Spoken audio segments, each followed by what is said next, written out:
What's the most elastic ribbing you've ever made with Tunisian crochet? Mine, I think, is this. Whoop! Would you look at that? This is the actual width of the project. In this tutorial, I want to show you how to make this kind of super elastic ribbing for your own projects, and you will see that it is worked like this, sideways, and it's easy to add to any project. For a cuff, for example, on a sweater. This is what it looks like when it's seamed up.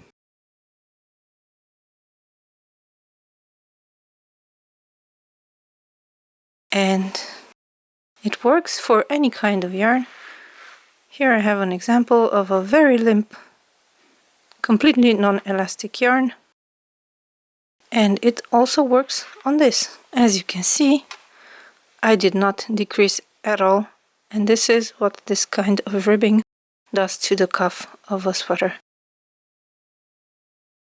You can stretch it out to the entire length of the project, and it will go back to its original shape after a little while. These two are 2x2 rows, and this one is 3x3. I don't have examples of 1x1, but we will make one in this tutorial as well. And the best part about this kind of ribbing is that it is completely reversible. So if you look at the back of the project, it looks exactly the same as the front in the ribbing section. The rest doesn't look the same. As you can see, this is Tunisian simple stitch. On the back you can see the back bumps, but in the ribbing it looks exactly the same. So you can use this for cuffs and hats, for things that need to sometimes be turned up, so the back of the work will be shown. You can use this for turtlenecks, for collars, for anything that needs to be turned over, and you will see both the front and the back of the cuff. If you remember this from a previous video where I showed you how to make different styles of ribbing in Tunisian crochet, you might remember that I said that this was the most elastic ribbing that I'd come up with up to that time, and it was also reversible, so that's nice. But now we will compare what this looks like in contrast to the new type of ribbing that I've just created. I will be using the same yarn that I used in that previous video. Also check that out if you're interested in the different types of ribbing that I created up to that point. And I will make a separate sample so we can compare the two. The previous sample had 10 stitches, 9 in the main body of the sample and one last stitch, or 11 loops on the hook at the end of the forward pass. And that's what I will do here so we can compare.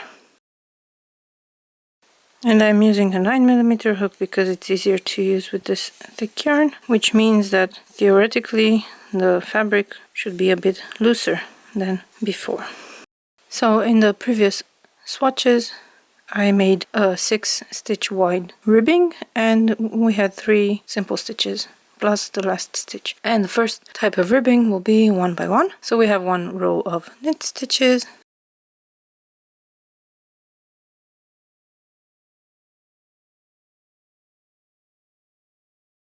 for 6 stitches, and we have the simple stitches until the end of the row, and return pass.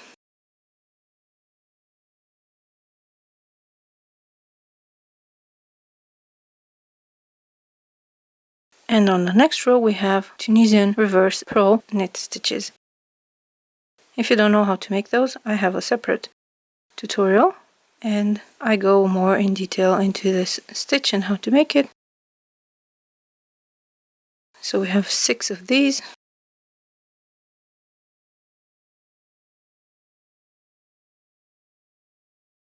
And 3 simple stitches.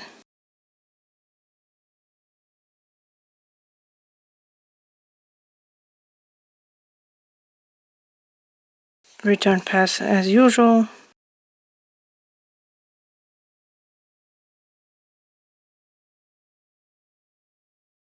Next row we make knit stitches.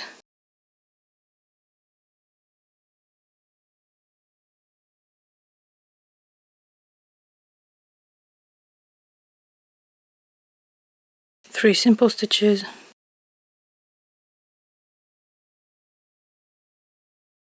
return pass,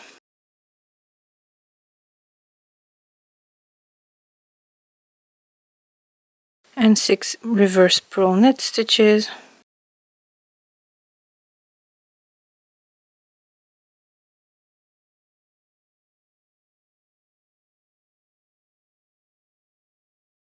three simple stitches, and the last stitch, and then the return pass with the chain 1 yarn over pull through 2 to the beginning of the row.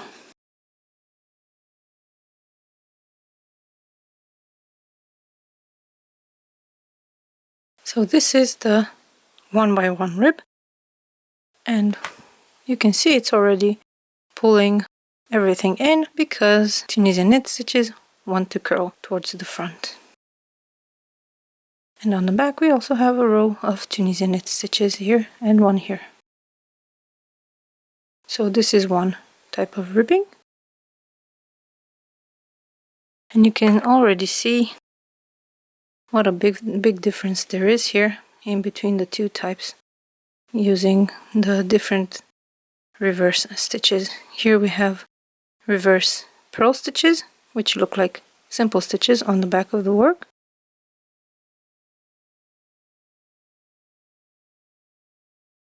So this is 1x1 compared to 1x1. And then I will make 2x2 just to show you the difference.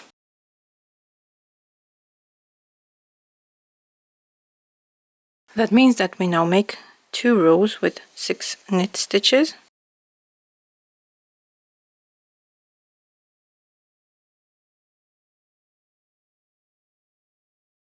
Three simple stitches, last stitch, and the return pass.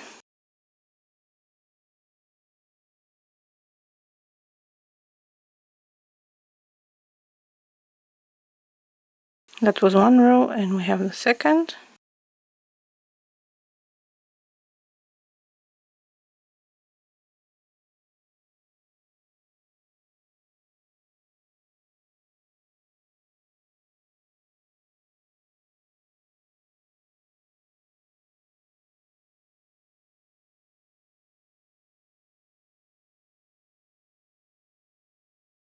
And next we have 2 rows of reverse purl stitches.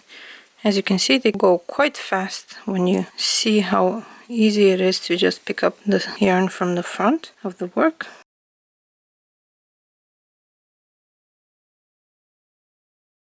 Three simple stitches,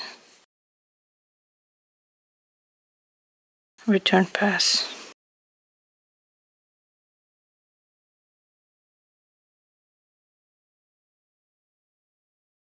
and another 6 of these reverse purl knit stitches.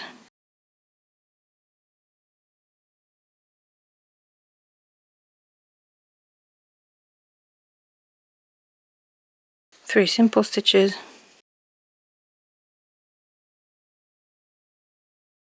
and the return pass.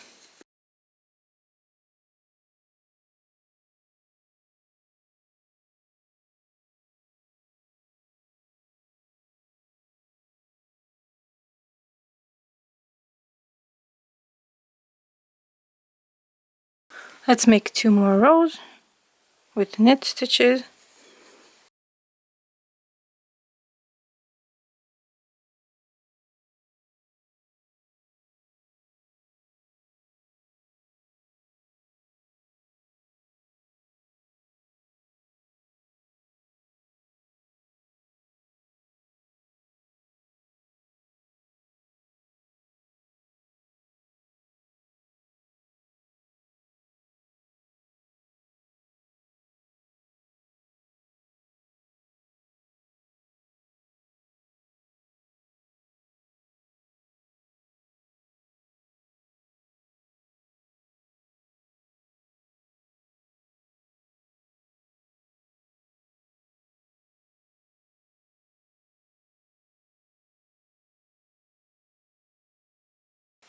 And 2 more rows with reverse stitches, just so you can see how the ribbing behaves when it's a bit taller.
Now you can see there's a very big difference between this edge of the work and this edge, which already tends to curl towards the ribbing, because this ribbing really pulls in the fabric.